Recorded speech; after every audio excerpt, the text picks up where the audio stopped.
ಈಗ ನಾವು ಸಾರ್ವಭೌಮ ಭಟ್ಟಾಚಾರ್ಯರ ಮನಾಂತರ ಈ ಅಧ್ಯಾಯ ಓದ್ತಾ ಇದ್ವಿ. ಹೇಗೆ ಚೈತನ್ಯ ಮಹಾಪ್ರಭುಗಳು ಸಾರ್ವಭೌಮ ಭಟ್ಟಾಚಾರ್ಯರನ್ನ ಮಾಯಾವಾದದಿಂದ ಕೃಷ್ಣ ಭಕ್ತರನ್ನಾಗಿ ಮಾಡಿದ್ದಾರೆ ಅಂತ. ಈಗ ಆ ಒಂದು ಘಟನೆ ನಡೆದಿದೆ. ಅದಾದ ಮೇಲೆ ಮುಂದೆ ಸಾರ್ವಭೌಮ ಭಟ್ಟಾಚಾರ್ಯರ ಹೇಗೆ ಪರಿವರ್ತನೆ ಆಗಿದೆ, ಅಷ್ಟು ಪರಿವರ್ತನೆ ಆದ್ಮೇಲೆ ಅವ್ರು ಹೇಗಿದ್ರು ಅನ್ನೋದನ್ನ ಮುಂದಕ್ಕೆ ಓದೋಣ. ಮರುದಿನ ಭಟ್ಟಾಚಾರ್ಯರು ಮಹಾಪ್ರಭುಗಳಲ್ಲಿ ಭಕ್ತಿ ಸೇವೆಯ ಪ್ರಕ್ರಿಯೆಯಲ್ಲಿ ಬಹುಮುಖ್ಯವಾದದನ್ನು ತಿಳಿಸಬೇಕು ಎಂದು ಭಿನ್ನವಿಸಿದರು. ಚೈತನ್ಯ ಮಹಾಪ್ರಭುಗಳು ಸಂತೋಷದಿಂದಲೇ ಶ್ರವಣಂ ಕೀರ್ತನಂ ವಿಷ್ಣು ಸ್ಮರಣಂ ಪಾದಸೇವನಂ ಅರ್ಚನಂ ವಂದನಂ ದಾಸ್ಯಂ ಸಖ್ಯಂ ಆತ್ಮನಿವೇದನಂ ಎನ್ನುವ ಭಾಗವತದ ಶ್ಲೋಕವನ್ನು ಉದ್ಧರಿಸಿದರು. ಭಟ್ಟಾಚಾರ್ಯರಿಗೆ ಅದು ಸಂತೋಷ ನೀಡಿತು.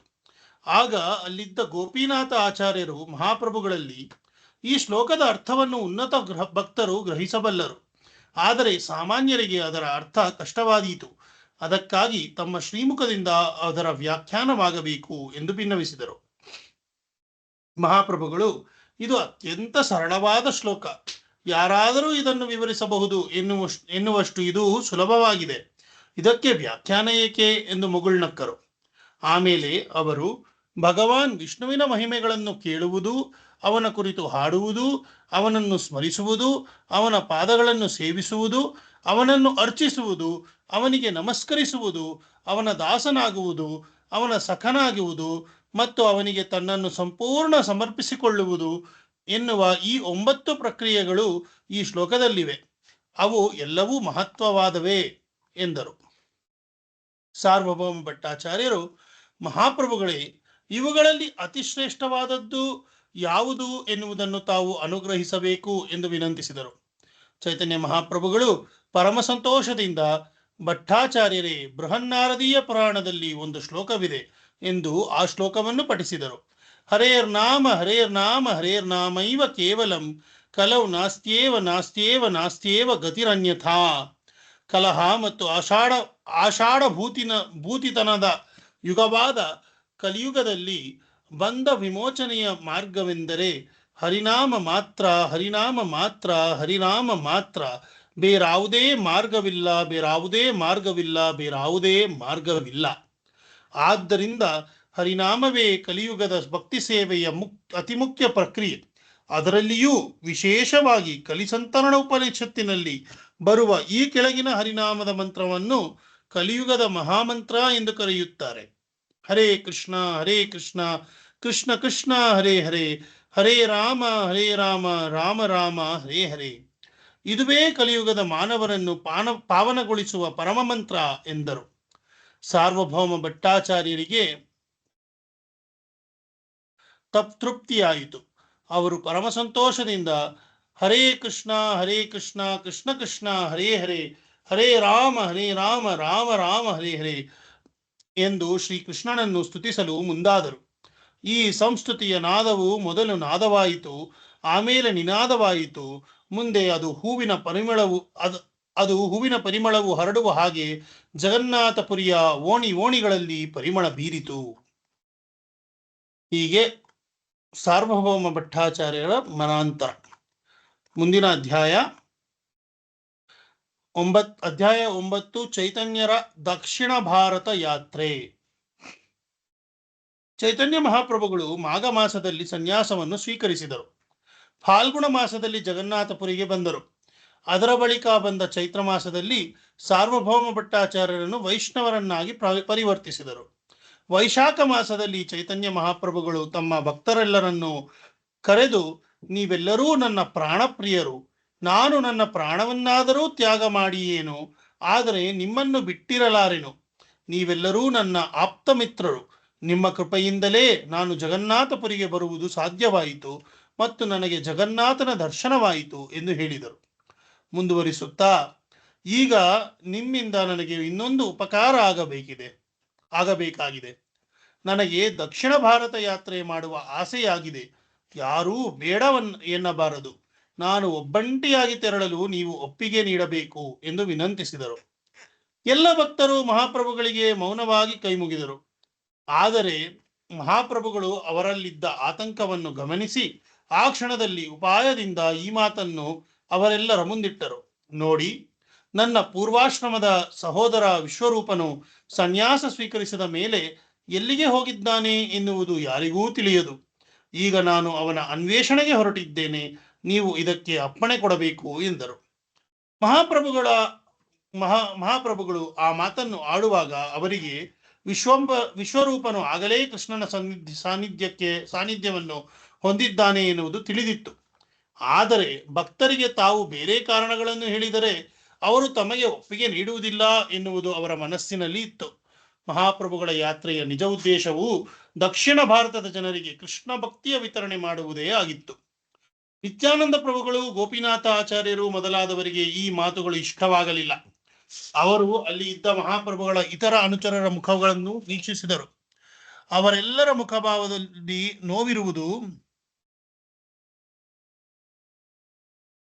ನೋವಿರುವುದು ಅವರ ಗಮನಕ್ಕೆ ಬಂತು. ಆಗ ನಿತ್ಯಾನಂದ ಪ್ರಭುಗಳು ಎಲ್ಲರ ಪರವಾಗಿ, ನೀವು ಸದಾಕಾಲ ಭಗವಂತನ ಪವಿತ್ರ ನಾಮಾವಳಿಯನ್ನು ಸ್ಮರಿಸುತ್ತಿರುತ್ತೀರಿ.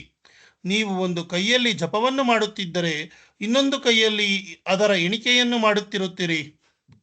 ಇದರಿಂದಾಗಿ ನಿಮ್ಮ ನೀರಿನ ತಂಬಿಗೆ ಮತ್ತು ಉಡುಪುಗಳನ್ನು ನೀವು ಒಯ್ಯುವುದು ಹೇಗೆ ಸಾಧ್ಯ? ಅದೂ ಅಲ್ಲದೆ ದಾರಿಯಲ್ಲಿ ನೀವು ದೈವೋನ್ಮಾದದಿಂದ ಪ್ರಜ್ಞೆ ತಪ್ಪಿದಾಗ ಆರೈಕೆ ಮಾಡಲು ಯಾರಾದರೂ ಬೇಕಲ್ಲವೇ ಎಂದು ಕೇಳಿದರು. ಬಳಿಕ ನಿತ್ಯಾನಂದ ಪ್ರಭುಗಳು ಸ್ವಲ್ಪ ನಿಧಾನಿಸಿದರು. ಮಹಾಪ್ರಭುಗಳಲ್ಲಿ, ಎಲ್ಲ ಶಿಷ್ಯರು ನಿಮ್ಮನ್ನು ಅನುಸರಿಸಿ ಬರುವುದು ನಿಮಗೆ ಬೇಡವಾದರೆ ಕಡೇ ಪಕ್ಷ 4-6 ಮಂದಿಗಾದರೂ ನೀವು ಅವಕಾಶ ನೀಡಬೇಕು. ತಿಳಿದವರು ಬೇಡವೆಂದರೆ ಒಬ್ಬ ಅಪರಿಚಿತ ಬ್ರಾಹ್ಮಣನನ್ನಾದರೂ ಸಂಗಡ ಕರೆದೊಯ್ಯಬೇಕು. ಇದು ನಮ್ಮ ಕೋರಿಕೆ ಎಂಬ ವಿನಂತಿಯನ್ನು ಮುಂದಿಟ್ಟರು. ಮುಂದುವರಿಸುತ್ತಾ ನಿತ್ಯಾನಂದರು ಅಲ್ಲಿದ್ದ ಎಲ್ಲ ಶಿಷ್ಯರ ಅಭಿಪ್ರಾಯವನ್ನು ಮುಂದಿಟ್ಟರು. ಮಹಾಪ್ರಭುಗಳೇ, ಇಲ್ಲಿ ಕೃಷ್ಣದಾಸನೆಂಬ ಒಬ್ಬ ಸರಳ ಬ್ರಾಹ್ಮಣನಿದ್ದಾನೆ. ಅವನನ್ನು ನಿಮ್ಮ ಸಂಗಡ ಸೇವಕನಾಗಿ ಕರೆದೊಯ್ಯಿರಿ ಎಂದು ನಾನು ಭಿನ್ನವಿಸುತ್ತೇನೆ ಎಂದರು. ಇದಾದ ನಂತರ ಎಲ್ಲರೂ ಸಾರ್ವಭೌಮ ಭಟ್ಟಾಚಾರ್ಯರ ಮನೆಗೆ ಬಂದರು. ಮಹಾಪ್ರಭುಗಳ ಯಾತ್ರೆಯ ವಾರ್ತೆ ಕೇಳಿ ಬೇಸರಗೊಂಡ ಸಾರ್ವಭೌಮ ಭಟ್ಟಾಚಾರ್ಯರು, ತಾವು ಖಂಡಿತವಾಗಿಯೂ ಪ್ರಸ್ತುತ ದಕ್ಷಿಣ ಭಾರತ ಯಾತ್ರೆ ಕೈಗೊಳ್ಳಬಾರದು. ನಾನು ತಮ್ಮ ಸೇವೆಯನ್ನು ಒಂದಿಷ್ಟು ಕಾಲ ಮಾಡಬೇಕೆಂದು ಬಯಸಿದ್ದೇನೆ. ಈ ಅವಕಾಶ ನನ್ನ ಹಲವು ಜನ್ಮದ ಸುಕೃತಿಯ ಫಲ. ದಯವಿಟ್ಟು ನನ್ನ ಕೋರಿಕೆಯನ್ನು ಮನ್ನಿಸಬೇಕು ಎಂದು ವಿನಂತಿಸಿದರು. ಮಹಾಪ್ರಭುಗಳು ಮುಗುಳ್ನಗುತ್ತಾ, ಇಲ್ಲ ಭಟ್ಟಾಚಾರ್ಯರೇ, ಇಲ್ಲ. ಇದು ಶ್ರೀಕೃಷ್ಣನ ಸಂದೇಶ. ಅದನ್ನು ನಾನು ಮೀರುವ ಹಾಗಿಲ್ಲ, ನೀವೂ ಮೀರುವ ಹಾಗಿಲ್ಲ ಎಂದರು. ಭಟ್ಟಾಚಾರ್ಯರು ಅನಿವಾರ್ಯವಾಗಿ ತಮ್ಮ ಅನುಜ್ಞೆ ಎಂದರು. ಮಹಾಪ್ರಭುಗಳ ಸಂಕಲ್ಪವನ್ನು ಒಪ್ಪಿಕೊಂಡರು.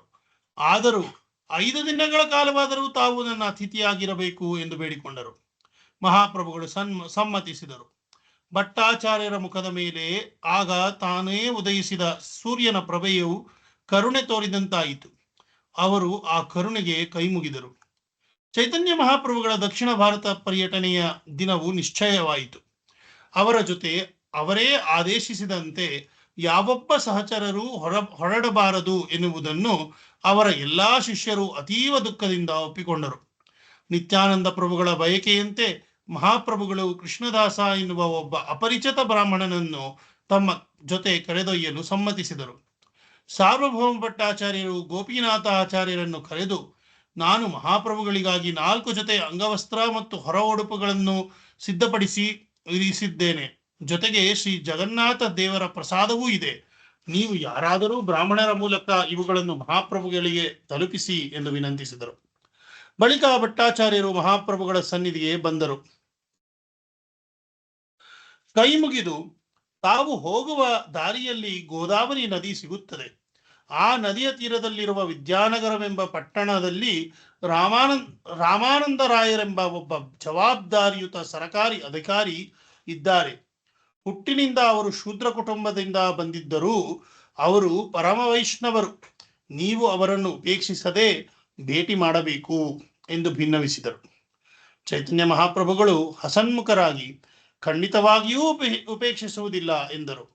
ಭಟ್ಟಾಚಾರ್ಯರನ್ನು ಬರಸೆಳೆದು ಆಲಿಂಗಿಸಿ, ನೀವು ಪ್ರತಿದಿನ ಸ್ವಾಮಿ ಜಗನ್ನಾಥನಲ್ಲಿ ನನಗೆ ಮತ್ತು ಜಗನ್ನಾಥಪುರಿಗೆ ಮರಳಿ ಬರುವ ನನಗೆ ಮತ್ತೆ ಜಗನ್ನಾಥಪುರಿಗೆ ಮರಳಿ ಬರುವ ಶಕ್ತಿ ನೀಡಬೇಕೆಂದು ಪ್ರಾರ್ಥಿಸಬೇಕು ಎಂದು ಬೇಡಿಕೊಂಡರು. ಭಟ್ಟಾಚಾರ್ಯರು ಆ ಮಾತುಗಳ ಹಿಂದೆ ಇದ್ದ ಮಹಾಪ್ರಭುಗಳ ಪ್ರೀತಿ ಗೌರವಗಳನ್ನು ಕಂಡು ಪ್ರಭಾವಿತರಾದರು. ಅಗಲಿಕೆಯನ್ನು ತಡೆಯಲಾಗದೆ ಮೂರ್ಛಿತರಾಗಿ ಬಿದ್ದರು. ಮಹಾಪ್ರಭುಗಳದನ್ನು ಗಮನಿಸಿದರು. ಈಗ ತಾವು ಭಟ್ಟಾಚಾರ್ಯರನ್ನು ಉಪಚರಿಸುತ್ತಾ ನಿಲ್ಲಬಾರದು, ಅವರಿಗೆ ವಿದಾಯ ಹೇಳಲು ಇದೇ ತಕ್ಕ ಸಮಯ ಎಂದು ನಿರ್ಧರಿಸಿದರು. ಒಂದೊಂದೇ ಹೆಜ್ಜೆ ಮುಂದೆ ಇಟ್ಟರು. ಚೈತನ್ಯ ಮಹಾಪ್ರಭುಗಳು ಹೆಜ್ಜೆ ಮುಂದಿಡುತ್ತಿದ್ದ ಹಾಗೆ ಅವರ ಹಿಂದೆ ಭಕ್ತರ ಸಮೂಹವೇ ಹೊರಟಿತು. ಅವರೆಲ್ಲರೂ ನಡೆದು ನಡೆದು ಅಲಾಲನಾಥ ಎನ್ನುವಲ್ಲಿಗೆ ಬಂದು ಸೇರಿದರು. ಮಹಾಪ್ರಭುಗಳು ಆ ಭಾಗಕ್ಕೆ ಬರುವುದು ಆಗಲೇ ಅಲ್ಲಿ ಪ್ರಚಾರವಾಗಿತ್ತು. ನೂರಾರು ಮಂದಿ ಅವರನ್ನು ನೋಡಲು ಧಾವಿಸಿ ಬಂದರು. ಮಹಾಪ್ರಭುಗಳ ಮೈ ಬಣ್ಣವು ಕರಗಿದ ಚಿನ್ನದಂತಿತ್ತು. ಆದ ಕಾರಣ ಮಹಾಪ್ರಭುಗಳು ಜನರ ಕಣ್ಣಿಗೆ ಕರಗಿದ ಚಿನ್ನವನ್ನು ಕಾಷಾಯ ವಸ್ತ್ರದಿಂದ ಮುಚ್ಚಿದಂತೆ ಕಂಡುಬಂದರು. ಗೌರಹರಿ ಎಂದು ಕರೆಯಲ್ಪಡುವ ಅತಿ ಸುಂದರವಾದ ಚೈತನ್ಯ ಮಹಾಪ್ರಭುಗಳನ್ನು ಅವರೆಲ್ಲರೂ ನೋಡಿದರು. ಮೋಡಿಗೆ ಒಳಗಾದರು. ಮಹಾಪ್ರಭುಗಳು ನೆರೆದ ಜನಸ್ತೋಮವನ್ನು ನೋಡಿದರು. ಆನಂದೋನ್ಮಾದಕ್ಕೆ ಒಳಗಾಗಿ ಕೃಷ್ಣನನ್ನು ಕೀರ್ತಿಸುತ್ತಾ ನರ್ತಿಸಲು ಪ್ರಾರಂಭಿಸಿದರು. ಜನಸಮೂಹ ಅವರ ಬಾಯಿಯಿಂದ ಕೃಷ್ಣನಾಮ ಸಂಕೀರ್ತನೆಯನ್ನು ಕೇಳಿ ಸಂಭ್ರಮಿಸಿತು. ಅವರ ನರ್ತನದ ಹೆಜ್ಜೆಯೊಂದಿಗೆ ಹೆಜ್ಜೆ ಹಾಕಲು ಪ್ರಾರಂಭಿಸಿತು. ಹೀಗೆ ಎಲ್ಲರೂ ಸೇರಿ ಸಂಕೀರ್ತಿಸಿದಾಗ ಆಕಾಶವೇ ಕೆಳ ಇಳಿದು ಬಂದಂತಾಯಿತು. ಮಹಾಪ್ರಭುಗಳ ಜೊತೆ ಬಂದಿದ್ದ ನಿತ್ಯಾನಂದ ಪ್ರಭುಗಳು ಯೋಚಿಸಿದರು. ಮುಂದೆ ಮಹಾಪ್ರಭುಗಳು ಕಾಲಿಡುವಲ್ಲೆಲ್ಲ ಜನ ಮುಗಿಬೀಳುತ್ತಾರೆ. ಕೃಷ್ಣನಾಮವು ಜಗದ್ವ್ಯಾಪಿಯಾಗುತ್ತದೆ, ಇದರಲ್ಲಿ ಯಾವುದೇ ಸಂದೇಹವಿಲ್ಲ. ಬಹಳ ಹೊತ್ತಿನ ತನಕ ಮಹಾಪ್ರಭುಗಳು ಸಂತಸದಿಂದ ಸಂಕೀರ್ತನೆ ನರ್ತನಗಳಲ್ಲಿ ತೊಡಗಿದ್ದರು. ಮಧ್ಯಾಹ್ನದ ಊಟದ ಸಮಯವಾದಾಗ ಮಹಾಪ್ರಭುಗಳು ಮತ್ತು ಸಂಗಡಿಯರು ಸ್ನಾನಾದಿಗಳನ್ನು ತೀರಿಸಿ ಮತ್ತೆ ದೇವಸ್ಥಾನಕ್ಕೆ ಬಂದರು. ನಿತ್ಯಾನಂದ ಪ್ರಭುಗಳು ಮುಗಿಬೀಳುತ್ತಿರುವ ಜನರಿಂದ ಮಹಾಪ್ರಭುಗಳನ್ನು ಕಾಪಾಡಲು ಮಹಾಪ್ರಭುಗಳ ಸಮೀಪಕ್ಕೆ ಬಂದರು. ಮಹಾಪ್ರಭುಗಳಲ್ಲಿ ಇಲ್ಲಿನ ದೇವಸ್ಥಾನದ ಒಳಗೆ ತಾವು ಪ್ರವೇಶಿಸಬೇಕು ಎಂದು ವಿನಂತಿಸಿದರು. ಚೈತನ್ಯ ಮಹಾಪ್ರಭುಗಳು ದೇವಾಲಯದೊಳಗೆ ಪ್ರವೇಶಿಸಿದರು. ಅಷ್ಟರಲ್ಲಿ ಮಹಾಪ್ರಭುಗಳನ್ನು ಅನುಸರಿಸಿ ಬಂದ ಜನಜಂಗುಳಿಗೆ ನಿತ್ಯಾನಂದ ಪ್ರಭುಗಳು ಕೈ ಮುಗಿದು, ಮಹಾಪ್ರಭುಗಳ ಆಪ್ತರಿಗಷ್ಟೇ ಇಲ್ಲಿ ಅವಕಾಶ, ಉಳಿದವರು ಕ್ಷಮಿಸಬೇಕು ಎಂದರು. ಆ ಹೊತ್ತಿಗಾಗಲೇ ಗೋಪಿನಾಥ ಆಚಾರ್ಯರು ಜಗನ್ನಾಥನ ಪ್ರಸಾದವನ್ನು ಅಲ್ಲಿಗೆ ತಂದಿದ್ದರು. ಮಹಾಪ್ರಭುಗಳು ತಮ್ಮ ಶಿಷ್ಯರೊಂದಿಗೆ ಪ್ರಸಾದ ಸ್ವೀಕರಿಸಿದರು. ಸ್ವಲ್ಪ ಸಮಯದ ವಿಶ್ರಾಂತಿಯ ನಂತರ ಮಹಾಪ್ರಭುಗಳು ಮತ್ತೆ ಜನಸಮೂಹಕ್ಕೆ ದರ್ಶನ ನೀಡಿದರು. ಸುತ್ತಮುತ್ತಲ ಗ್ರಾಮದ ಅನೇಕರು ಅವರ ದರ್ಶನವನ್ನು ಪಡೆದು ಸಂತಸದಲ್ಲಿ ತಮ್ಮ ಮನೆಗಳಿಗೆ ಮರಳಿದರು. ಅವರು ಬೇರೆಯವರಿಗೆ ಈ ವಿಚಾರವನ್ನು ಹೇಳಿದರು. ಆಗ ಬೇರೆಯವರೂ ಮಹಾಪ್ರಭುಗಳ ದರ್ಶನ ಬಯಸಿ ಬಂದರು. ದೇವಾಲಯದಲ್ಲಿ ತುಂಬಿಕೊಂಡರು. ಹೀಗೆ ಸುತ್ತಮುತ್ತಲ ಊರಿನ ಸಮಸ್ತರು ತಡರಾತ್ರಿಯವರೆಗೆ ಮಹಾಪ್ರಭುಗಳ ಸಾನ್ನಿಧ್ಯ ಸುಖವನ್ನು ಪಡೆದರು. ಶ್ರೀಕೃಷ್ಣ ಸಂಸ್ಕೃತಿಯಲ್ಲಿ ಹೊಸ ಲೋಕವೊಂದನ್ನು ಸೃಷ್ಟಿಸಿದರು. ಮರುದಿನ ಬೆಳಿಗ್ಗೆ ಮಹಾಪ್ರಭುಗಳು ಅಲ್ಲಿಂದ ಹೊರಟು ನಿಂತರು. ಜನರು ಅವರ ಹಿಂದೆ ಹಿಂಡು ಹಿಂಡಾಗಿ ಅನುಸರಿಸಲು ಮುನ್ನುಗ್ಗಿದರು. ಮಹಾಪ್ರಭುಗಳು ಎಲ್ಲರನ್ನೂ ಕರುಣಾರ್ದ್ರ ದೃಷ್ಟಿಯಿಂದ ಸಂತೈಸಿದರು. ತಮ್ಮ ಜೊತೆ ಬರಲು ತುದಿಗಾಲಲ್ಲಿ ನಿಂತಿದ್ದ ಗೋಪಿನಾಥ ಆಚಾರ್ಯರನ್ನು ನಿತ್ಯಾನಂದ ಪ್ರಭುಗಳನ್ನು ಆಲಿಂಗಿಸಿದರು. ಅಷ್ಟರಲ್ಲಿ ಮಹಾಪ್ರಭುಗಳಲ್ಲೂ ಖಿನ್ನತೆ ಆವರಿಸಿತು. ಆದರೆ ಅವರು ತಮ್ಮ ದಕ್ಷಿಣ ಭಾರತ ಯಾತ್ರೆಯ ಉದ್ದೇಶವನ್ನು ನೆನಪಿಸಿಕೊಂಡು ತಕ್ಷಣ ಸಾವರಿಸಿಕೊಂಡರು. ದಾರಿಯಲ್ಲಿ ಮುನ್ನಡೆದರು. ಪುರಿಯಿಂದ ಮಹಾಪ್ರಭುಗಳನ್ನು ಅನುಸರಿಸಿ ಬಂದ ಎಲ್ಲಾ ಶಿಷ್ಯರು ಪುರಿಯಾಚೆ ಮರಳಿ ಭಾರವಾದ ಹೆಜ್ಜೆ ಹಾಕಿದರು. ಅಲಾಲನಾಥ ಗ್ರಾಮಸ್ಥರು ಮಹಾಪ್ರಭುಗಳು ತಮ್ಮ ಗ್ರಾಮದಲ್ಲಿ ಇದ್ದು ಹೋದದ್ದನ್ನು ಭಕ್ತಿಯಿಂದ ಕೊಂಡಾಡಿದರು. ಮಹಾಪ್ರಭುಗಳ ಪ್ರಭಾವದಿಂದ ಎಲ್ಲರೂ ವೈಷ್ಣವರಾದರು. ಅಲ್ಲಿದ್ದವರೆಲ್ಲ ಚೈತನ್ಯ ಮಹಾಪ್ರಭುಗಳು ಇಡುವ ಪ್ರತಿಯೊಂದು ಹೆಜ್ಜೆಯು ತಮ್ಮನ್ನು ಕೃಷ್ಣಲೋಕಕ್ಕೆ ಕೊಂಡೊಯ್ಯುವ ಹೆಜ್ಜೆ ಎಂದು ಪರಿಭಾವಿಸಿದರು. ಮರಳಿ ಮನೆಗಳೆಡೆಗೆ ಹೊರಟರು. ಚೈತನ್ಯ ಮಹಾಪ್ರಭುಗಳು ಬಹು ಖುಷಿಯಿಂದ ಕೃಷ್ಣ ಕೃಷ್ಣ ಕೃಷ್ಣ ಕೃಷ್ಣ ಕೃಷ್ಣ ಕೃಷ್ಣ ಕೃಷ್ಣ ಹೇ ಕೃಷ್ಣ ಕೃಷ್ಣ ಕೃಷ್ಣ ಕೃಷ್ಣ ಕೃಷ್ಣ ಕೃಷ್ಣ ಕೃಷ್ಣ ಹೇ ಕೃಷ್ಣ ಕೃಷ್ಣ ಕೃಷ್ಣ ಕೃಷ್ಣ ಕೃಷ್ಣ ಕೃಷ್ಣ ರಕ್ಷ ಮಾಂ ಕೃಷ್ಣ ಕೃಷ್ಣ ಕೃಷ್ಣ ಕೃಷ್ಣ ಕೃಷ್ಣ ಕೃಷ್ಣ ಪಾಹಿ ಮಾಂ ರಾಮ ರಾಘವ ರಾಮ ರಾಘವ ರಾಮ ರಾಘವ ರಕ್ಷ ಮಾಂ ಕೃಷ್ಣ ಕೇಶವ ಕೃಷ್ಣ ಕೇಶವ ಕೃಷ್ಣ ಕೇಶವ ಪಾಹಿ ಮಾಂ. ಎನ್ನುವ ಕೃಷ್ಣ ಸಂಸ್ತುತಿಯನ್ನು ಮಾಡುತ್ತಾ ಮುಂದುವರಿದರು. ಚೈತನ್ಯ ಮಹಾಪ್ರಭುಗಳು ಮುಂದೆ ಊರಿನಿಂದ ಊರಿಗೆ ಪ್ರಯಾಣ ಬೆಳೆಸಿದರು. ಎದುರಿಗೆ ಯಾರಾದರೂ ಸಿಕ್ಕರೆ ಅವರಿಗೆ ಮಹಾಪ್ರಭುಗಳು ಹರಿಹರಿ ಎನ್ನಿ ಎಂದು ವಿನಂತಿಸುತ್ತಿದ್ದರು. ಎದುರಿಗೆ ಬಂದವರು ಖುಷಿಯಿಂದ ಹರಿಹರಿ ಎನ್ನುತ್ತಾ ಮಹಾಪ್ರಭುಗಳನ್ನು ಹಿಂಬಾಲಿಸುತ್ತಿದ್ದರು. ಸ್ವಲ್ಪ ದೂರ ಕ್ರಮಿಸಿದ ಮೇಲೆ ಮಹಾಪ್ರಭುಗಳು ಹಿಂಬಾಲಿಸುತ್ತಿರುವವರನ್ನು ಆಲಿಂಗಿಸುತ್ತಿದ್ದರು. ಅವರಿಗೆ ಆಧ್ಯಾತ್ಮಿಕ ಶಕ್ತಿಯನ್ನು ಪ್ರದಾನ ಮಾಡಿ ವೈಷ್ಣವರನ್ನಾಗಿಸಿ ಅವರನ್ನು ಮರಳಿ ಅವರವರ ಊರಿಗೆ ಕಳುಹಿಸುತ್ತಿದ್ದರು. ಚೈತನ್ಯ ಮಹಾಪ್ರಭುಗಳು ಒಂದು ಊರು, ಒಂದು ಹಳ್ಳಿ, ಒಂದು ಗ್ರಾಮ ಎನ್ನುವುದನ್ನು ಮೀರಿ ಮುಂದೆ ಮುಂದೆ ಕಾಲಿಡುತ್ತಲೇ ಹೋದರು. ಅವರು ಕಾಲಿಟ್ಟಲ್ಲೆಲ್ಲ ಕೃಷ್ಣ ಸಂಸ್ಕೃತಿಯ ಅಮೃತವಾಯಿತು. ಅವರ ಸಂಪರ್ಕಕ್ಕೆ ಬಂದವರೆಲ್ಲ ಅಮೃತಮತಿಗಳಾದರು. ಅವರ ಸಂಪರ್ಕದಿಂದ ಶ್ರೇಷ್ಠ ದರ್ಜೆಯ ವೈಷ್ಣವರಾದರು.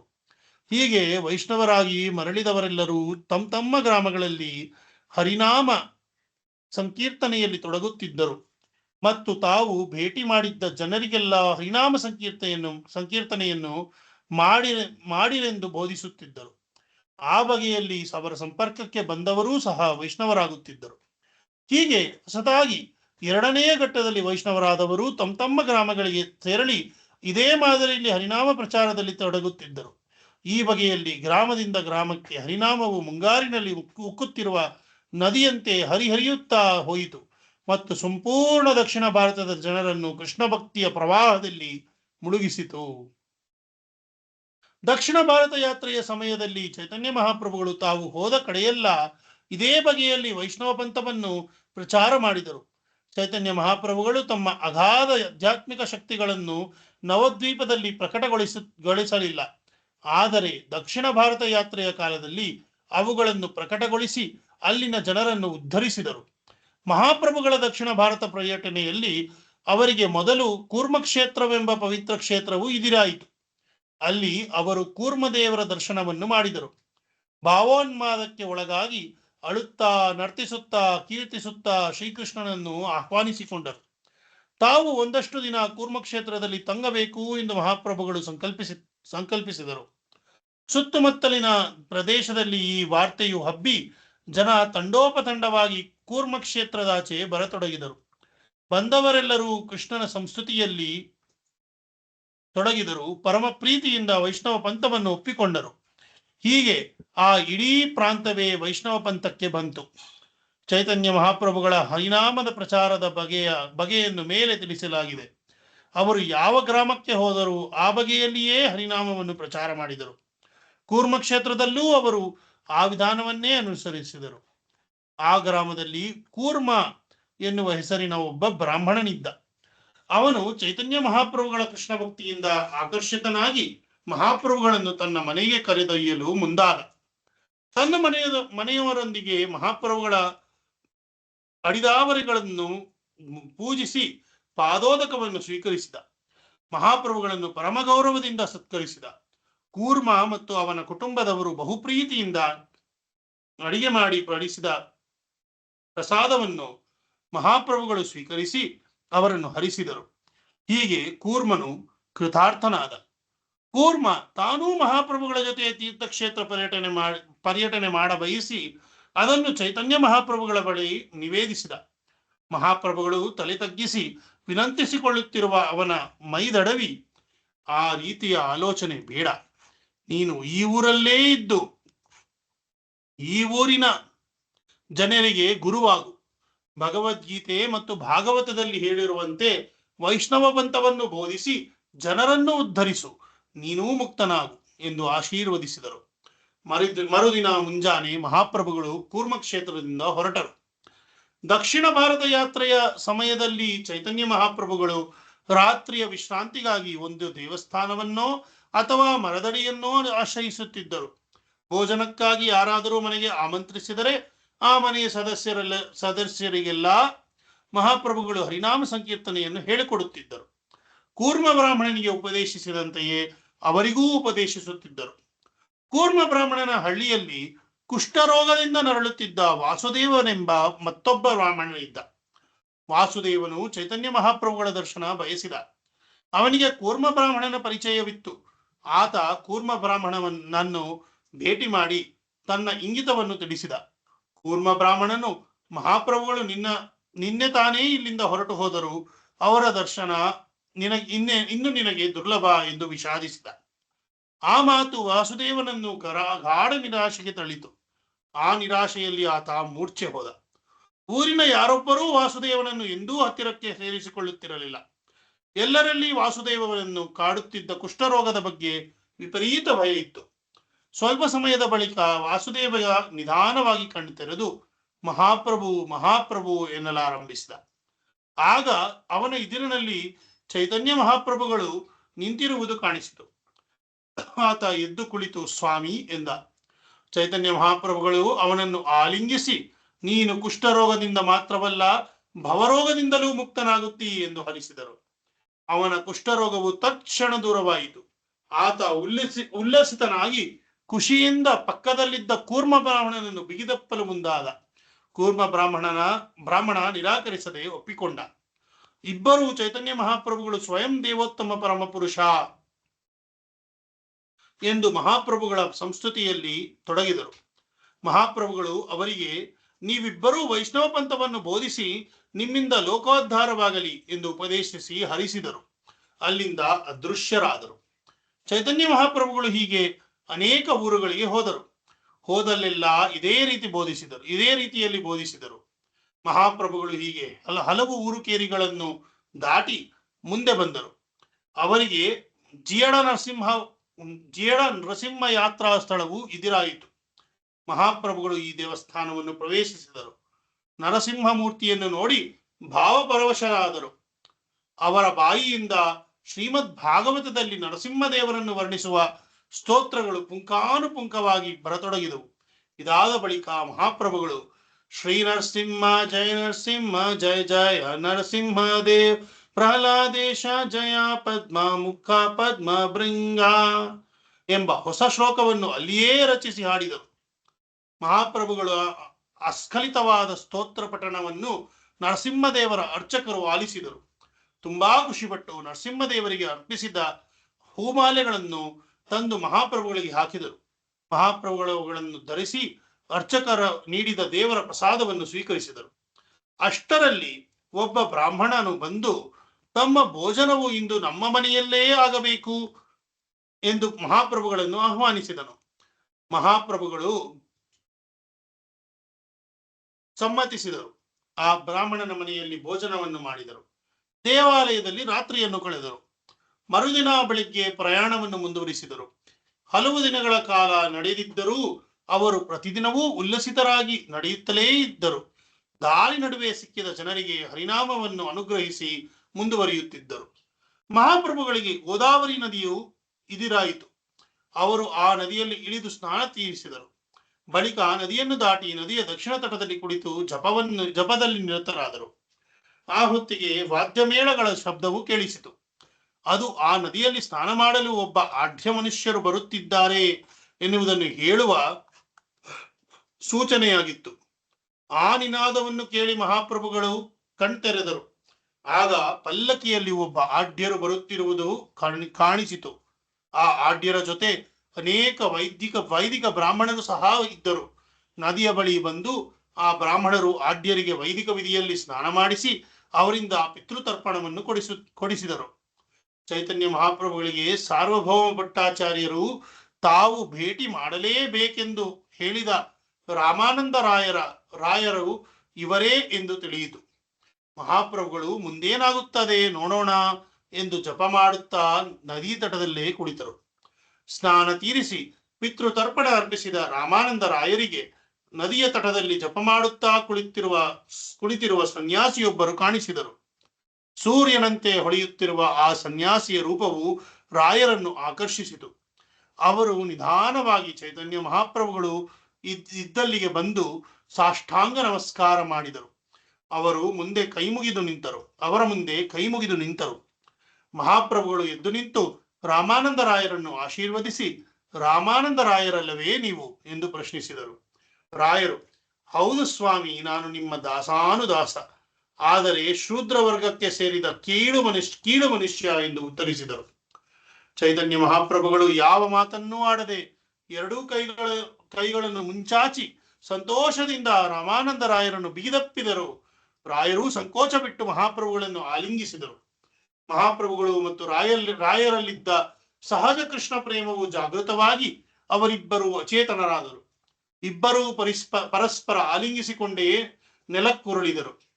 ರಾಮಾನಂದ ರಾಯರ ಜೊತೆ ಬಂದಿದ್ದ ಬ್ರಾಹ್ಮಣರು ಈ ಅಪರೂಪದ ವಿಚಿತ್ರವೆನ್ನಬಹುದಾದ ದೃಶ್ಯವನ್ನು ನೋಡಿ ದಿಗ್ಮೂಢರಾದರು. ಅವರು ಮನಸ್ಸಿನೊಳಗೆ ಈ ಸನ್ಯಾಸಿಯು ಅತ್ಯಂತ ಉಚ್ಚವರ್ಗಕ್ಕೆ ಸೇರಿದವನಾಗಿದ್ದಾನೆ, ಆದರೆ ನಾವು ಸ್ಪರ್ಶಿಸಲೂ ಹಿಂಜರಿಯುವ ಈ ಶೂದ್ರನನ್ನು ಯಾಕೆ ಅವರು ಒಪ್ಪಿಕೊಂಡರು ಎಂದು ಯೋಚಿಸಿದರು. ಉನ್ನತ ಸರಕಾರಿ ಅಧಿಕಾರಿಯಾಗಿರುವ ಈ ರಾಮಾನಂದ ರಾಯರು ಈ ಸನ್ಯಾಸಿಯನ್ನು ಅಪ್ಪಿ ಆನಂದ ಬಾಷ್ಪ ಸುರಿಸಲು ಕಾರಣ ಏನು ಎಂದು ಮೂರ್ಖತನದಿಂದ ತಮಗೆ ತಾವೇ ಪ್ರಶ್ನಿಸಿಕೊಂಡರು. ಆ ಜನರನ್ನು ಕಂಡು ಮಹಾಪ್ರಭುಗಳು ತಮ್ಮ ಭಾವನೆಗಳನ್ನು ಹತೋಟಿಗೆ ತಂದುಕೊಂಡರು. ತುಸೊತ್ತಿನ ಮೇಲೆ ಮಹಾಪ್ರಭುಗಳು ಮತ್ತು ರಾಯರು ಸಹಜ ಸ್ಥಿತಿಗೆ ಬಂದರು. ಮಹಾಪ್ರಭುಗಳು ರಾಯರನ್ನು ಪಕ್ಕದಲ್ಲೇ ಕೂರಿಸಿಕೊಂಡು, ದಿಟವಾಗಿ ಹೇಳಬೇಕೆಂದರೆ ಸಾರ್ವಭೌಮ ಭಟ್ಟಾಚಾರ್ಯರ ವಿನಂತಿಯ ಮೇರೆಗೆ ನಿಮ್ಮನ್ನು ನೋಡಲೆಂದೇ ನಾನು ಈ ಕಡೆ ಬಂದಿದ್ದೆ. ಆದರೆ ಅನಾಯಾಸವಾಗಿ ನಿಮ್ಮ ಭೇಟಿಯಾಗಿದ್ದು ಶ್ರೀಕೃಷ್ಣನ ಅನುಗ್ರಹ ಎಂದು ಸಂತೋಷ ವ್ಯಕ್ತಪಡಿಸಿದರು. ರಾಯರು, ಹೌದು ಮಹಾಪ್ರಭುಗಳೇ, ಭಟ್ಟಾಚಾರ್ಯರು ನನ್ನ ಹಿತಚಿಂತಕರು. ಅವರ ಕರುಣೆಯಿಂದಲೇ ಈಗ ನಿಮ್ಮ ಭೇಟಿಯು ಆಗಿರುವುದು. ಇದು ನಿಜಕ್ಕೂ ನನ್ನ ಸೌಭಾಗ್ಯ ಎಂದು ಕೃತಜ್ಞತೆಯಿಂದ ಭಟ್ಟಾಚಾರ್ಯರನ್ನು ನೆನೆಸಿಕೊಂಡರು. ಆಮೇಲೆ ರಾಯರು ವಿನೀತರಾಗಿ ಮಹಾಪ್ರಭುಗಳ ಜೊತೆ ಸಂವಾದಕ್ಕೆ ಮುಂದಾದರು. ಶೂದ್ರರೊಡನೆ ಸಹವಾಸ ಮಾಡಬಾರದು ಎನ್ನುವ ವೈದಿಕ ಧರ್ಮದ ವಿಧಿವಿಧಾನಗಳ ಭಯ ನಿಮಗಿಲ್ಲದಿರುವುದು ನನಗೆ ಆಶ್ಚರ್ಯ ನೀಡಿದೆ. ವೇದಗಳು ನಿಮ್ಮಂತವರಿಗೆ ಶೂದ್ರರ ಸಹವಾಸವನ್ನು ನಿಷೇಧಿಸಿದ್ದರೂ ನೀವು ಅದನ್ನು ಉಲ್ಲಂಘಿಸಿ ನನ್ನನ್ನು ಒಪ್ಪಿಕೊಂಡಿರಿ. ಇದರಿಂದ ನೀವು ನನ್ನನ್ನು ಉದ್ಧರಿಸಲಿಕ್ಕಾಗಿಯೇ ಬಂದವರು ಎನ್ನುವುದು ನನಗೆ ಈಗ ದೃಢವಾಗಿದೆ. ಬ್ರಾಹ್ಮಣರೂ ಸೇರಿದಂತೆ ಸುಮಾರು 1,000 ಜನರು ನನ್ನೊಡನೆ ಇದ್ದಾರೆ. ಅವರೆಲ್ಲರೂ ನಿಮ್ಮನ್ನು ನೋಡಿ ಭಾವೋನ್ಮಾದದಿಂದ ಅಳುತ್ತಾ ಕೃಷ್ಣನಾಮವನ್ನು ಪಠಿಸಿದ್ದಾರೆ. ಎಂದರೆ ನೀವು ಸಾಕ್ಷಾತ್ ಶ್ರೀಕೃಷ್ಣನೇ ಎಂಬ ಭಾವ ನನ್ನಲ್ಲಿ ಹುಟ್ಟುತ್ತಿದೆ ಎಂದರು. ಚೈತನ್ಯ ಮಹಾಪ್ರಭುಗಳು ರಾಯರ ಮಾತುಗಳಿಂದ ಹರ್ಷಚಿತ್ತರಾದರು. ನಾನು ಅಭಕ್ತ ಮಾಯಾವಾದಿ ಸನ್ಯಾಸಿ, ಆದರೆ ನಿಮ್ಮನ್ನು ಸ್ಪರ್ಶಿಸಿದ ಮಾತ್ರದಿಂದ ನಾನು ಈಗ ಕೃಷ್ಣ ಪ್ರೇಮದ ಸಾಗರದಲ್ಲಿ ತೇಲುವಂತ ಅನುಭವವನ್ನು ಹೊಂದಿದ್ದೇನೆ. ಬೇರೆಯವರ ಪರಿಸ್ಥಿತಿಯೂ ಇದೆ. ನೀವು ಅಸಾಮಾನ್ಯ ಕೃಷ್ಣ ಭಕ್ತರು. ನಿಮ್ಮ ಸಂಘದಿಂದಲೇ ಇದೆಲ್ಲ ಸಾಧ್ಯವಾಗಿರುವುದು ಎಂದರು. ಆ ಹೊತ್ತಿಗೆ ವೈದಿಕ ಆಚಾರ ವಿಚಾರಗಳನ್ನು ಅನುಸರಿಸುವ ವೈಷ್ಣವ ಬ್ರಾಹ್ಮಣರೊಬ್ಬರು ಮುಂದೆ ಬಂದು ಮಹಾಪ್ರಭುಗಳಿಗೆ ಪ್ರಣಾಮ ಸಲ್ಲಿಸಿದರು. ತಮ್ಮ ಈ ದಿನದ ಭಿಕ್ಷೆಯು ನಮ್ಮಲ್ಲಿ ಆಗಬೇಕು ಎಂದು ವಿನಂತಿಸಿಕೊಂಡರು. ಮಹಾಪ್ರಭುಗಳು ಆ ಬ್ರಾಹ್ಮಣನನ್ನು ಆಪಾದ ಮಸ್ತಕ ನೋಡಿದರು. ಈತ ತತ್ವವೇತ್ತ ಮತ್ತು ಕೃಷ್ಣ ಭಕ್ತ ಎನ್ನುವುದನ್ನು ಕಂಡು ಅವನ ಮಾತಿಗೆ ಒಪ್ಪಿದರು. ರಾಮಾನಂದರಾಯರು ಹೊರಡಲು ಅನುಮತಿ ಕೊಡುವಂತೆ ಮಹಾಪ್ರಭುಗಳಿಗೆ ಕೈಮುಗಿದರು. ಮಹಾಪ್ರಭುಗಳು ರಾಯರಿಗೆ, ನಿಮ್ಮ ಬಾಯಿಯಿಂದ ಶ್ರೀಕೃಷ್ಣನ ವರ್ಣನೆಗಳನ್ನು ಕೇಳಲು ನನ್ನ ಮನಸ್ಸು ಕಾತರವಾಗಿದೆ. ಸಂಜೆ ಭೇಟಿಯಾಗೋಣ ಎಂದರು. ಚೈತನ್ಯ ಮಹಾಪ್ರಭುಗಳು ಆ ಬ್ರಾಹ್ಮಣನ ಮನೆಯಲ್ಲಿ ಮಧ್ಯಾಹ್ನದ ಭೋಜನ ಸ್ವೀಕರಿಸಿ ಸ್ವಲ್ಪ ಕಾಲ ವಿರಮಿಸಿದರು. ಬಳಿಕ ಸಾಯಂಕಾಲದ ಸ್ನಾನಿಕಗಳನ್ನು ಮುಗಿಸಿ ಕಾತರ ಮತ್ತು ಕುತೂಹಲದಿಂದ ರಾಯರನ್ನು ನೆನೆಸಿಕೊಂಡರು. ಅಷ್ಟರಲ್ಲಿ ಅಲ್ಲಿಗೆ ದಿಢೀರಾಗಿ ಆಗಮಿಸಿದ ರಾಮಾನಂದರಾಯರು ಮಹಾಪ್ರಭುಗಳ ಪಾದ ಮುಟ್ಟಿ ಸಾಷ್ಟಾಂಗ ನಮಸ್ಕರಿಸಿದರು. ಮಹಾಪ್ರಭುಗಳು ಅವರನ್ನು ಮೇಲೆತ್ತಿ ಬಿಗಿದಪ್ಪಿ ನಾವು ಏಕಾಂತವಾಗಿ ಚರ್ಚಿಸಬೇಕಾಗಿದೆ ಎಂಬ ಪ್ರಸ್ತಾವನೆಯನ್ನು ಮುಂದಿಟ್ಟರು. ಇಬ್ಬರು ಏಕಾಂತದಲ್ಲಿ ಕುಳಿತುಕೊಂಡು ಚರ್ಚೆಗೆ ಮುಂದಾದರು. ಮಹಾಪ್ರಭುಗಳು, ಜೀವನದ ಅಂತಿಮ ಗುರಿಗೆ ಸಂಬಂಧಿಸಿದಂತೆ ಅಪೌರುಷೇಯ ಶಾಸ್ತ್ರಗಳಿಂದ ಒಂದು ಶ್ಲೋಕವನ್ನು ನೀವು ಹೇಳಬಹುದೇ ಎಂದು ರಾಮಾನಂದರಾಯರನ್ನು ಪ್ರಶ್ನಿಸಿದರು. ರಾಮಾನಂದರಾಯರು ವರ್ಣಾಶ್ರಮ ಆಚಾರವತಾ ಪುರುಷೇನ ಪರಃ ಪುಮಾನ್ ವಿಷ್ಣುರಾರಾಧ್ಯತೆ ಪಂಥ ನಾಣ್ಯತತ್ತೋಷ ಕಾರಣಂ ಎಂಬ ಶ್ಲೋಕವನ್ನು ಉದ್ಧರಿಸಿದರು. ವರ್ಣ ಮತ್ತು ಆಶ್ರಮ ಪದ್ಧತಿಯಲ್ಲಿ ನಿಗದಿಪಡಿಸಲಾದ ಕರ್ತವ್ಯವನ್ನು ಸೂಕ್ತವಾಗಿ ಅನುಷ್ಠಾನಕ್ಕೆ ತರುವ ಮೂಲಕ ದೇವೋತ್ತಮನಾದ ವಿಷ್ಣುವನ್ನು ಆರಾಧಿಸಲಾಗುತ್ತದೆ. ವಿಷ್ಣುವನ್ನು ಸಂತುಷ್ಟಿಗೊಳಿಸಲು ಬೇರೆ ಯಾವುದೇ ಮಾರ್ಗಗಳಿಲ್ಲ. ಯಾರೇ ಆದರೂ 4 ವರ್ಣ ಮತ್ತು ಆಶ್ರಮಗಳ ಧರ್ಮದಲ್ಲಿ ಸ್ಥಿತನಾಗಿರಬೇಕು ಎನ್ನುವುದು ಈ ಶ್ಲೋಕದ ವ್ಯಾಖ್ಯಾನ ಎಂದರು. ಮಹಾಪ್ರಭುಗಳು ಸಂತುಷ್ಟರಾದರು. ಅವರು ರಾಮಾನಂದರಾಯರಿಗೆ ಇದು ಬಾಹ್ಯ ವಿಚಾರವಾಯಿತು, ಬೇರೆ ಯಾವುದಾದರೂ ಸಾಧನಗಳಿದ್ದರೆ ಅದನ್ನು ಹೇಳಿ ಎಂದು ಕುತೂಹಲ ತೋರಿಸಿದರು. ರಾಮಾನಂದರಾಯರು ಗಂಭೀರವಾಗಿ, ವ್ಯಕ್ತಿಯು ತನ್ನ ಕರ್ಮದ ಫಲವನ್ನು ಕೃಷ್ಣನಿಗೆ ಅರ್ಪಿಸಿದರೆ ಅದಕ್ಕಿಂತ ಮೀರಿದ ಸಂಪೂರ್ಣತೆ ಇನ್ನೊಂದಿಲ್ಲ ಎಂದರು. ಉದಾಹರಣೆಗಾಗಿ ಶ್ರೀಮದ್ ಭಗವದ್ಗೀತೆಯ ಯತ್ ಕರೋಷಿ ಯದಶ್ನಾಸಿ ಯಜ್ಜುಹೋಷಿ ದದಾಸಿ ಯತ್ ತಪಸ್ಯಸಿ ಕೌಂತೇಯ ತತ್ ಕುರುಷ್ವ ಮದರ್ಪಣಂ ಎಂಬ ಶ್ಲೋಕವನ್ನು ವಿನಯದಿಂದ ಉಲ್ಲೇಖಿಸಿದರು. ಮಹಾಪ್ರಭುಗಳು ಇದೂ ಕೂಡ ಬಾಹ್ಯ ವಿಚಾರವಾಯಿತು, ಇದರ ಕುರಿತು ಇನ್ನೂ ಹೆಚ್ಚು ಹೇಳಿ ಎಂದರು. ರಾಮಾನಂದರಾಯರು ವ್ಯಕ್ತಿಯು ವರ್ಣಾಶ್ರಮ ಧರ್ಮದ ಕರ್ತವ್ಯಗಳನ್ನು ತ್ಯಜಿಸುವುದೇ ಜೀವನದ ಪರಿಪೂರ್ಣತೆ ಎಂದರು ಮತ್ತು ಅದಕ್ಕಾಗಿ ಭಗವದ್ಗೀತೆಯ ಶ್ಲೋಕವನ್ನು ಉಲ್ಲೇಖಿಸಿದರು. ಸರ್ವಧರ್ಮಾನ್ ಪರಿತ್ಯಜ್ಯ ಮಾಮೇಕಂ ಶರಣಂ ವ್ರಜ ಅಹಂ ತ್ವಾಂ ಸರ್ವ ಪಾಪೇಭ್ಯೋ ಮೋಕ್ಷಯಿಷ್ಯಾಮಿ ಮಾ ಶುಚ. ಎಲ್ಲ ವಿಧವಾದ ಧಾರ್ಮಿಕ ಮತ್ತು ವೃತ್ತಿ ಧರ್ಮದ ಚಟುವಟಿಕೆಗಳನ್ನು ತ್ಯಜಿಸು ಮತ್ತು ನನ್ನಲ್ಲಿ ಆಶ್ರಯವನ್ನು ಪಡೆದುಕೋ. ನಾನು ನಿನ್ನನ್ನು ಎಲ್ಲ ಬಗೆಯ ಪಾಪಗಳ ಪ್ರತಿಕ್ರಿಯೆಗಳಿಂದ ರಕ್ಷಿಸುತ್ತೇನೆ. ಮಹಾಪ್ರಭುಗಳು ಮತ್ತೆ ರಾಮಾನಂದರಾಯರ ವ್ಯಾಖ್ಯಾನವನ್ನು ತಿರಸ್ಕರಿಸುತ್ತಾ ಈ ವಿಚಾರವಾಗಿ ಇನ್ನೂ ಹೆಚ್ಚಿಗೆ ಹೇಳಿ ಎಂದರು. ರಾಮಾನಂದರಾಯರು ಜ್ಞಾನದ ಜೊತೆ ಬೆರೆತಿರುವ ಭಕ್ತಿ ಸೇವೆಯೇ ಪರಿಪೂರ್ಣತೆಯ ಸಾರ ಎಂದರು. ಉದಾಹರಣೆಗೆ ಮತ್ತೆ ಭಗವದ್ಗೀತೆಯ ಒಂದು ಶ್ಲೋಕವನ್ನು ಉಲ್ಲೇಖಿಸಿದರು. ಬ್ರಹ್ಮಭೂತ ಪ್ರಸನ್ನಾತ್ಮ ನ ಶೋಚತಿ ನ ಕಾಂಕ್ಷತಿ ಸಮಸ್ಸರ್ವೇಷು ಭೂತೇಷು ಮದ್ಭಕ್ತಿಂ ಲಭತೆ ಪುರಾಂ. ಅಧ್ಯಾತ್ಮವಾದಿಯಾದವನು ಪರಬ್ರಹ್ಮನನ್ನು ಸಾಕ್ಷಾತ್ಕಾರ ಮಾಡಿಕೊಂಡರೆ ಆತ ಸಂಪೂರ್ಣ ಸುಪ್ರಸನ್ನನಾಗುತ್ತಾನೆ. ಅಂತವನು ಎಂದೂ ದುಃಖಿಸುವುದಿಲ್ಲ, ಏನನ್ನೂ ಪಡೆಯಲು ಬಯಸುವುದಿಲ್ಲ, ಸರ್ವಜೀವಿಗಳನ್ನು ಸಮಾನವಾಗಿ ಕಾಣುತ್ತಾನೆ. ಯಥಾ ಪ್ರಕಾರ ಮಹಾಪ್ರಭುಗಳು, ನೀವು ಹೇಳುವುದೆಲ್ಲವೂ ನನಗೆ ಇಷ್ಟವಾಯಿತು, ಅಷ್ಟೇ ಅಲ್ಲ, ಎಲ್ಲವನ್ನೂ ನೀವು ಸರಿಯಾಗಿಯೇ ಹೇಳಿದ್ದೀರಿ.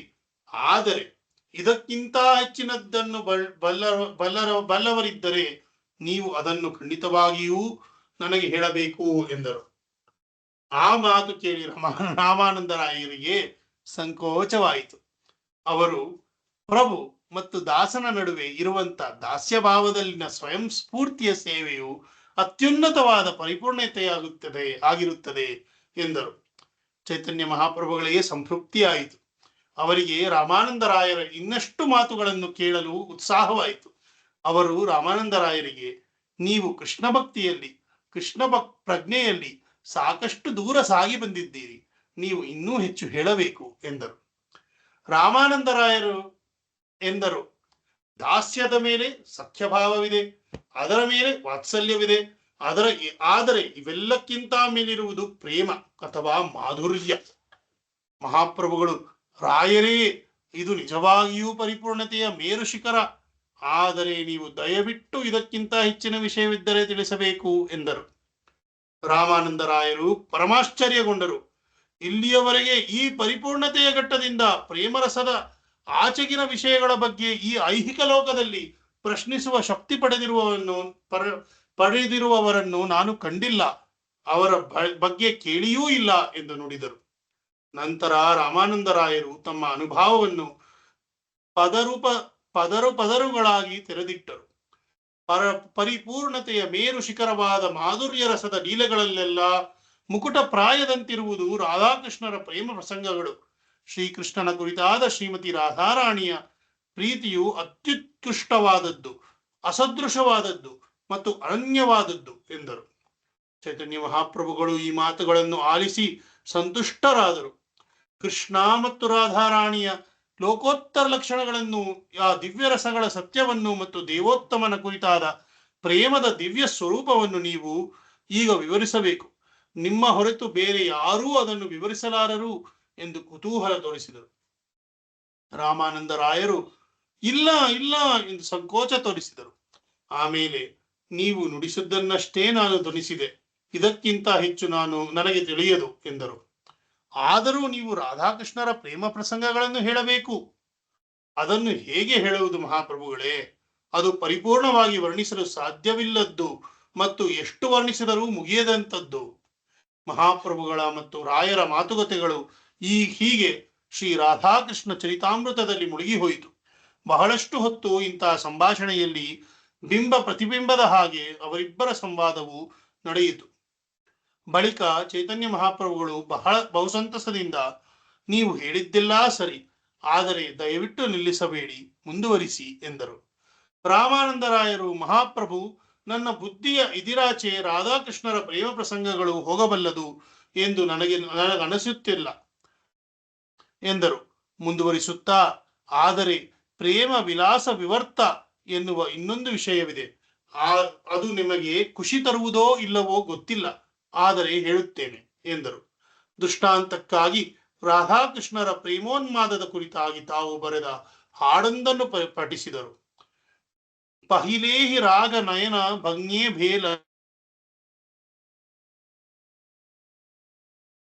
ರಮಣಿ ದುಹಮನ मनोभाव शेषल जानी ऐसकी सेसब प्रेम कहानी कानु ठामे कहवी विचुरल जानी ना चोलु दूती ना चोलु आन धुंकेरी मिलने मध्यत पांच बाण आप सही विराग तुहु बेली धूती सपुरक प्रेम की ऐच्छन ರೀತಿ ಎಂದು ಹಾಡಿ ಕೈ ಮುಗಿದರು. ಮಹಾಪ್ರಭುಗಳು ಸಂತೋಷದಿಂದ, ಎಷ್ಟು ಸುಂದರವಾಗಿ ಈ ಹಾಡನ್ನು ರಚಿಸಿದ್ದೀರಿ. ಇದರಲ್ಲಿ ನೀವು ಕೃಷ್ಣ ಮತ್ತು ರಾಧೆಯರ ನಡುವಿನ ಆಕರ್ಷಣೆಯನ್ನು ಮನ್ಮಥನ ಭಾವ ಎಂದು ನಿರೂಪಿಸಿದ್ದೀರಿ. ವಿರಹದ ಸಮಯದಲ್ಲಿ ಮನ್ಮಥನೇ ದೂತನಾಗುವುದು ಸಹಜ. ಇದನ್ನು ಪ್ರೇಮ ವಿವರ್ತ ಎಂದು ಕರೆಯುವುದು ಇದೆ. ರಾಧೆಯಂತೂ ತಮ್ಮಿಬ್ಬರಲ್ಲಿ ನಡೆದ ಮೊದಲ ಕುಡಿನೋಟದ ಮಧುರ ಕ್ಷಣವನ್ನು ಕೃಷ್ಣ ಮರೆತಿರಬಹುದಾದರೂ ತಾನು ಮರೆಯಲಾರೆ ಎಂದು ಕೃಷ್ಣನನ್ನು ಆರೋಪಿಸುವುದು ತುಂಬಾ ಸೊಗಸಾಗಿದೆ. ನೀವು ದೂತಿಯ ಮೂಲಕ ರಾಧೆಯ ವಿರಹ ಸಂದೇಶವನ್ನು ಕೃಷ್ಣನಿಗೆ ತಿಳಿಸುವುದು ತುಂಬಾ ಅದ್ಭುತವಾಗಿದೆ ಎಂದು ಹೇಳಿದರು. ಮಾತು ಮುಂದೆ ಕೃಷ್ಣ ಮತ್ತು ಗೋಪಿಯರ ನಡುವಿನ ಸಂಬಂಧದಾಚೆಗೆ ತಿರುಗಿತು. ರಾಮಾನಂದರಾಯರು, ಮಹಾಪ್ರಭುಗಳೇ, ನಿಮ್ಮ ಸಂತೋಷಕ್ಕಾಗಿ ನೀವು ನನ್ನನ್ನು ನುಡಿಸುತ್ತಲಿದ್ದೀರಿ, ಕೇಳುತ್ತಲೂ ಇದ್ದೀರಿ. ಇದು ಕೃಷ್ಣ ಲೀಲೆ ಎಂದರು. ರಾಮಾನಂದರಾಯರು, ಗೋಪಿಯರಲ್ಲದೆ ರಾಧಾ ಮತ್ತು ಕೃಷ್ಣರ ಲೀಲೆಗಳಿಲ್ಲ. ಗೋಪಿಯರು ಪ್ರೇಮವನ್ನು ಕಾಮೇಚ್ಛೆ ಎಂದು ಪರಿಗಣಿಸಲಾಗದು. ಗೋಪಿಯರ ಪ್ರೇಮವನ್ನು ಕಾಮೇಚ್ಛೆ ಎಂದು ಪರಿಗಣಿಸಲಾಗದು. ತೋರಿಕೆಗೆ ಅವರ ಪ್ರೇಮವು ಐಹಿಕ ಕಾಮದಂತೆ ಕಂಡರೂ ಖಂಡಿತವಾಗಿಯೂ ಅವರು ಕೃಷ್ಣನನ್ನು ಪ್ರೇಮಿಸುತ್ತಿದ್ದ ರೀತಿ ಅದ್ಭುತವಾದದ್ದು. ಏಕೆಂದರೆ ಅವರಲ್ಲಿ ಇಂದ್ರಿಯ ತೃಪ್ತಿಯ ವಾಂಛೆ ಎನ್ನುವುದು ಕಿಂಚಿತ್ತೂ ಇರಲಿಲ್ಲ. ಅವರ ಉದ್ದೇಶವು ಕೇವಲ ಕೃಷ್ಣನಿಗೆ ಸುಖವನ್ನು ನೀಡುವುದೇ ಆಗಿತ್ತು. ಇದಕ್ಕೆ ರೂಪಕವಾಗಿರುವ ಒಂದು ಶ್ಲೋಕವನ್ನು ತಮ್ಮ ಅವಗಾಹನೆಗೆ ತರುತ್ತೇನೆ ಎಂದು ಆ ಶ್ಲೋಕವನ್ನು ಪಠಿಸಿದರು. ಯತ್ತೇ ಸುಜಾತ ಚರಣಾಂಬುರುಹಂ ಸ್ತನೇಷು ಬೀತಾ ಶನೈ ಪ್ರಿಯ ದದೀಮಹಿ ಕರ್ಕಶೇಷು ತೇನಾಟ ವಿಮಟಸಿ ತದ್ವ್ಯಥತೆ ನ ಕಿಂಚಿತ್ ಕೂರ್ಪದಿರ್ಭಮತಿ ಧೀರ್ಭವಧಾಯಶಾಂ ನಃ. ನಿನ್ನ ಕೋಮಲವಾದ ಪಾದಕಮಲಗಳನ್ನು ನಮ್ಮ ಕಠಿಣವಾದ ಸ್ತನಗಳ ಮೇಲೆ ಇರಿಸಿಕೊಳ್ಳುತ್ತೇವೆ. ನೀನು ಕಾಡಿನಲ್ಲಿ ನಡೆಯುವಾಗ ನಿನ್ನ ಮೃದುವಾದ ಪಾದಗಳಿಗೆ ಕಲ್ಲುಗಳು ಚುಚ್ಚುವಾಗ ನೋವಾಗುತ್ತದೆ ಎಂದು ನಾವು ಆತಂಕಿತರಾಗಿರುತ್ತೇವೆ. ನೀನೇ ನಮ್ಮ ಪ್ರಾಣ ಮತ್ತು ಆತ್ಮವಾಗಿರುವುದರಿಂದ ನಿನ್ನ ನೋವೆಲ್ಲವೂ ನಮ್ಮದೇ. ಚೈತನ್ಯ ಮಹಾಪ್ರಭುಗಳು ಚೆನ್ನಾಗಿ ಹೇಳಿದಿರಿ. ಈ ಶ್ಲೋಕವು ತುಂಬಾ ಅರ್ಥವತ್ತಾದ ಮತ್ತು ಸತ್ಯವಾದ ವಿಚಾರವನ್ನು ಜನರ ಮುಂದಿಡುತ್ತದೆ. ಗೋಪಿಕೆಯರ ಮತ್ತು ಕೃಷ್ಣರ ಪ್ರೇಮವನ್ನು ನಮ್ಮ ಜನ ತಪ್ಪಾಗಿ ಅರ್ಥೈಸಿದ್ದೇ ಹೆಚ್ಚು ಎಂದರು. ರಾಮಾನಂದರಾಯರು ಮುಂದುವರಿಸಿದರು. ಗೋಪಿಯರು ತೋರಿಸಿಕೊಟ್ಟಂತೆ ನಡೆಯದ ಹೊರತು ಮಾಧುರ್ಯ ಭಾವದಲ್ಲಿ ಶ್ರೀಕೃಷ್ಣನ ಸೇವೆಯ ಪ್ರಾಪ್ತಿಯು ಅಸಂಭವ. ಇದಲ್ಲದೆ ಶ್ರೀಕೃಷ್ಣನ ಐಶ್ವರ್ಯದ ಬಗ್ಗೆ ಭಯಭಕ್ತಿ ಹೊಂದಿರುವ ಕೃಷ್ಣ ಭಕ್ತನೂ ಸಹ ಮಾಧುರ್ಯ ಭಾವದ ಸೇವೆಯನ್ನು ಹೊಂದಲಾರ. ಇದಕ್ಕೆ ಇರುವ ಉತ್ತಮ ದೃಷ್ಟಾಂತವೆಂದರೆ ಭಾಗ್ಯದೇವತೆ ಲಕ್ಷ್ಮೀದೇವಿ. ವೃಂದಾವನದ ಮಾಧುರ್ಯ ಲೀಲೆಗಳಲ್ಲಿ ಪಾಲ್ಗೊಳ್ಳುವ ಉದ್ದೇಶದಿಂದ ಆಕೆಯು ಶ್ರೀಕೃಷ್ಣನನ್ನು ಪೂಜಿಸಿದರೂ ಅವಳ ಐಶ್ವರ್ಯದ ಕಾರಣ ಅವಳಿಗೆ ಅದಕ್ಕೆ ಅವಕಾಶ ಸಿಗಲಿಲ್ಲ ಎಂದರು. ರಾತ್ರಿಯೆಲ್ಲ ಚೈತನ್ಯ ಮಹಾಪ್ರಭುಗಳು ಮತ್ತು ರಾಮಾನಂದ ರಾಯರು ಶ್ರೀಕೃಷ್ಣನ ವಿಚಾರಗಳ ಚರ್ಚೆಯಲ್ಲಿ ತನ್ಮಯರಾದರು. ಕತ್ತಲೆಯ ಮಧ್ಯರಾತ್ರಿಯನ್ನು ತಲುಪಿದ ಹೊತ್ತಿನಲ್ಲಿ ಅವರು ಒಬ್ಬರನ್ನೊಬ್ಬರು ಆಲಂಗಿಸಿದರು. ಸಂತೋಷಾತಿರೇಕದಲ್ಲಿ ಅಳಲು ಪ್ರಾರಂಭಿಸಿದರು. ಮೂಡಣ ಸೂರ್ಯ ಕಾಣುವವರೆಗೂ ಈ ರೀತಿಯಲ್ಲಿ ಅವರು ಕಾಲಕ್ಷೇಪ ಮಾಡಿದರು. ಮರುದಿನ ಬೆಳಗ್ಗೆ ಇಬ್ಬರು ಒಬ್ಬರನ್ನೊಬ್ಬರು ಅಗಲಿದರು. ಆಗ ರಾಮಾನಂದ ರಾಯರು ಮಹಾಪ್ರಭುಗಳನ್ನು 10 ದಿನಗಳಾದರೂ ತಮ್ಮ ಜೊತೆ ತಂಗುವಂತೆ ವಿನಂತಿಸಿದರು. ಇಬ್ಬರು ಪ್ರತಿದಿನ ಸಂಜೆ ಒಂದು ಕಡೆ ಸೇರುತ್ತಿದ್ದರು. ಕೃಷ್ಣ ಲೀಲೆಯ ಚರ್ಚೆಯಲ್ಲಿ ತೊಡಗಿಕೊಳ್ಳುತ್ತಿದ್ದರು. ಒಮ್ಮೆ ಅವರಿಬ್ಬರ ಮಾತುಕತೆಯ ಸಂದರ್ಭದಲ್ಲಿ ಚೈತನ್ಯ ಮಹಾಪ್ರಭುಗಳು ರಾಮಾನಂದ ರಾಯರಲ್ಲಿ ಕೆಲವು ಪ್ರಶ್ನೆಗಳನ್ನು ಮುಂದಿಟ್ಟರು. ಆ ಸಂಭಾಷಣೆಗಳು ಹೀಗಿದ್ದವು.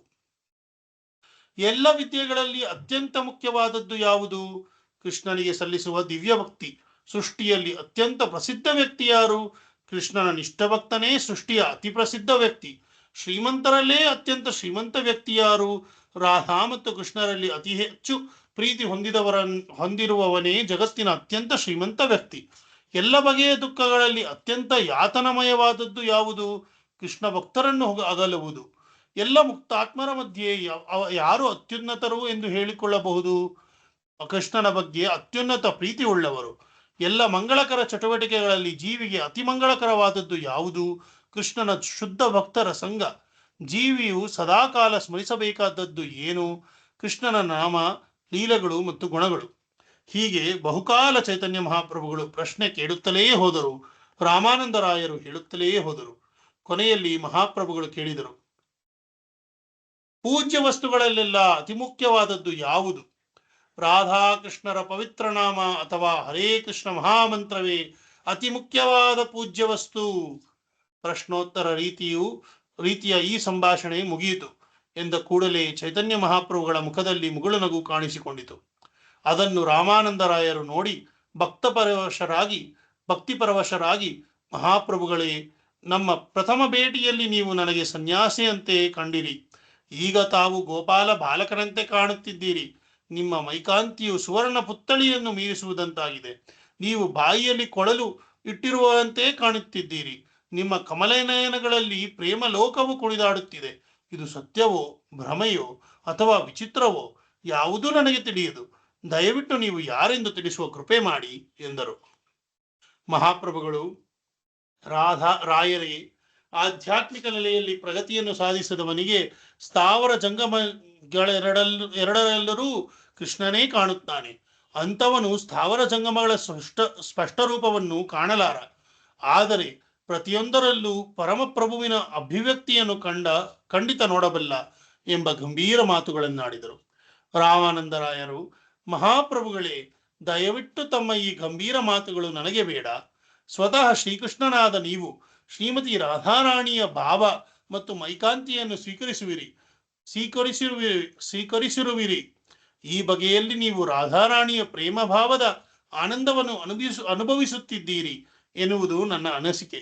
ದಯತೋರಿ ನನಗೆ ನಿಮ್ಮ ನಿಜಸ್ವರೂಪದ ದರ್ಶನವನ್ನು ನೀಡಬೇಕು ಎಂದು ಕೈಮುಗಿದರು. ಆಗ ರಾಮಾನಂದರಾಯರ ಕಿವಿಯಲ್ಲಿ ಒಂದು ಮಧುರ ಶಬ್ದವೂ ಕೇಳಿಸಿದಂತಾಯಿತು. ಅದು ಶ್ಲೋಕ ರೂಪದಲ್ಲಿ ಇತ್ತು. ಅದನ್ನು ರಾಮಾನಂದರಾಯರು ಪರಮ ಪ್ರೀತಿಯಿಂದ ತಮ್ಮೊಳಗೆ ತಾವೇ ಪಠಿಸುತ್ತಿದ್ದರು. ರಾಧಾಕೃಷ್ಣ ಪ್ರಣಯ ವಿಕೃತಿರ್ ಆಹ್ಲಾದಿನಿ ಶಕ್ತಿರಸ್ಮಾತ್ ಏಕಾತ್ಮಾನಾವಪಿ ಭುವಿ ಪುರಾ ದೇಹಭೇದಂ ಗತೌ ತೌ ಚೈತನ್ಯಾಖ್ಯಂ ಪ್ರಕಟ ಮಧುನಾ ತದ್ವಯಂ ಚೈಕ್ಯಮಾಪ್ತಂ ರಾಧಾಭಾವದ್ಯುತಿ ಸುವಲಿತಂ ನವಮಿ ಕೃಷ್ಣಸ್ವರೂಪಂ. ರಾಮಾನಂದರಾಯರು ಆ ಶ್ಲೋಕವನ್ನು ಪಠಿಸುತ್ತಿದ್ದಂತೆ ಅವರಿಗೆ ಅದು ಕಂಠಸ್ಥವಾಯಿತು. ಅದರ ಅರ್ಥವು ರಾಧಾಕೃಷ್ಣರ ಪ್ರಣಯ ಲೀಲೆಗಳು ಭಗವಂತನ ಅಂತರಂಗ ಶಕ್ತಿಯಾದ ಆಹ್ಲಾದಿನಿ ಶಕ್ತಿಯ ಪ್ರದರ್ಶನ. ರಾಧಾ ಮತ್ತು ಕೃಷ್ಣರು ವ್ಯಕ್ತಿತ್ವದಲ್ಲಿ ಒಬ್ಬರೇ, ಆದರೂ ಅವರು ಶಾಶ್ವತವಾಗಿ ಬೇರೆ ಬೇರೆ ವ್ಯಕ್ತಿಗಳಾದರು. ಈಗ ಇವರಿಬ್ಬರು ಅಲೌಕಿಕ ವ್ಯಕ್ತಿಗಳು ಈ ಶ್ರೀಕೃಷ್ಣ ಚೈತನ್ಯರ ರೂಪದಲ್ಲಿ ಮತ್ತೆ ಒಂದುಗೂಡಿದ್ದಾರೆ. ತಾವೇ ಕೃಷ್ಣನಾದರೂ ಶ್ರೀಮತಿ ರಾಧಾರಾಣಿಯ ಭಾವ ಮತ್ತು ಮೈಕಾಂತಿಯನ್ನು ಮೈಗೂಡಿಸಿಕೊಂಡಿರುವ ಶ್ರೀಕೃಷ್ಣ ಚೈತನ್ಯರಿಗೆ ನಾನು ತಲೆಬಾಗಿ ನಮಸ್ಕರಿಸುತ್ತೇನೆ ಎಂದಿತ್ತು. ಆಗ ಅವರ ಮುಂದೆ ಸ್ವತಃ ರಾಧಾಕೃಷ್ಣರ ಸಮ್ಮಿಳಿತ ವಿಶಿಷ್ಟ ರೂಪವು ಬಂದು ನಿಂತಿತು. ರಾಯರು ಚೈತನ್ಯ ಮಹಾಪ್ರಭುಗಳ ಆ ರೂಪವನ್ನು ನೋಡುತ್ತಾ ಮೈಮರೆತರು. ನೋಡುತ್ತಾ ನೋಡುತ್ತಾ ಪರಮಾನಂದದಿಂದ ನೆಲದ ಮೇಲೆ ಕುಸಿದು ಬಿದ್ದರು. ಇಲ್ಲಿಗೆ ನಿಲ್ಸೋಣ. ಇವತ್ತಿಗೆ ಇಲ್ಲಿಗೆ ನಿಲ್ಸೋಣ. ಚೈತನ್ಯ ಮಹಾಪ್ರಭುಗಳು ರಾಮಾನಂದ ರಾಯರಿಗೆ ರಾಧಾಕೃಷ್ಣದ ಲೀಲೆಯ ರೂಪವನ್ನು ತೋರಿಸಿದ್ರು. ಇಲ್ಲಿಗೆ ನಿಲ್ಸೋಣ ಇವತ್ತು. ಮುಂದಿನ ವಾರ ಇಲ್ಲಿಂದ ಮುಂದೆ ಬರ್ಸೋಣ. ಹರೇ ಕೃಷ್ಣ.